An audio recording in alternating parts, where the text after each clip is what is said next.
परंतु अब तुम नहीं खा सकती। तुम्हारा शरीर इसकी ऊर्जा को पचाने के योग्य नहीं है। आचार्य जी बहुत लोभी हैं। इससे अच्छा बहाना नहीं मिला था। ये केवल एक मुर्गी है, फीनिक्स नहीं।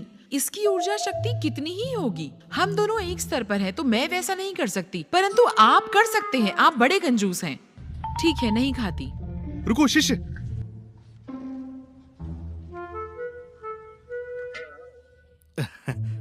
लो इस मुर्गी के तेल को ले जाओ। याद रहे, प्रतिदिन केवल थोड़ा सा ही खाना। लोभ मत करना, अन्यथा इसकी ऊर्जा से तुम्हें हानि होगी। अब जाओ। हाँ?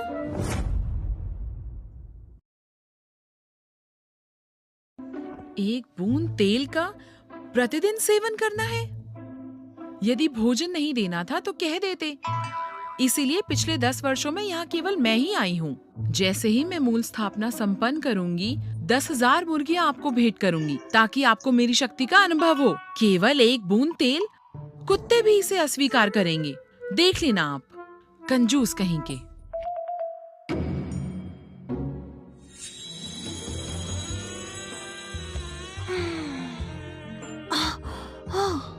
रूप परिवर्तन, इसके लिए तो हजारों वर्षों तक तपस्या करनी पड़ती है, पर मैं चंद पलों में कैसे हो गई? ओ, इस तेल की वजह से हुआ है। अद्भुत। आशा नहीं था कि इस तेल में ऐसी प्रभावशाली दिव्यता होगी। इसकी वजह से मैं इच्छाधारी चींटी में परिवर्तित हो गई और मेरी शक्ति बढ़ गई। अब मैं एक दिव्य प्राणी हूँ जिसमें चींटियों की विनाशकारी शक्ति है।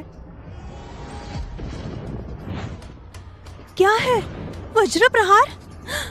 ये तो परिवर्तन की परीक्षा है। मैं अभी परिवर्तित हुई हूँ। ये तो प्राण युद्ध है। क्या परिवर्तित होते ही मृत्यु का शिकार बन जाऊंगी? क्या ये मेरे जीवन का अंत है? ऐसा वज्र प्रहार क्यों हो रहा है? जाओ।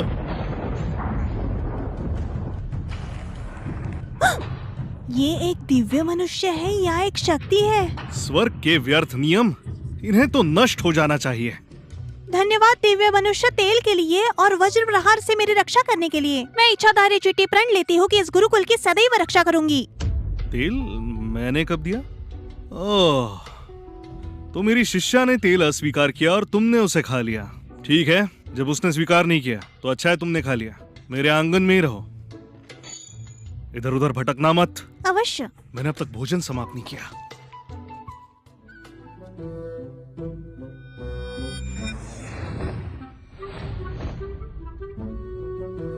ये तो एक दिव्य लोक का अंश है। मैंने कभी नहीं सोचा था कि